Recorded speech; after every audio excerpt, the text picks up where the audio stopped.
Мне хочется верить в то, что это просто какая-то шутка, и что это не такая уж серьезная какая-то, вот, я не знаю, смс-ка, да, которая действительно угрожает моей жизни, как они пишут там, в связи с моей идентичностью, да, в связи с тем, что я защищаю права таких же людей, как и я, ЛГБТ-сообщества у нас в Кыргызстане. Возможно, из-за этого поступают такие угрозы в мой адрес, чтобы я прекращала заниматься этим.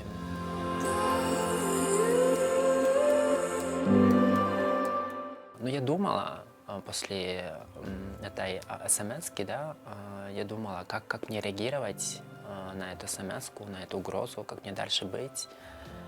И пришла к выводу, что как бы, чтобы обезопасить себя, мне кажется, вот лучшая стратегия по тому, как обезопасить себя, это лучше вот открыто заявить о том, что на меня поступает угроза. Но я намерена оставаться, ну, как бы здесь, на своей позиции, работать, вести свою деятельность.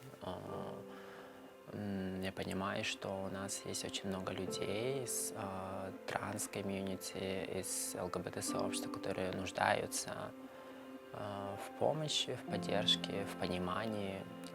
Вот. И если будут какие-то угрозы поступать, то я намерена дальше писать заявление. Ну, то есть я не буду молчать или бежать от этой проблемы.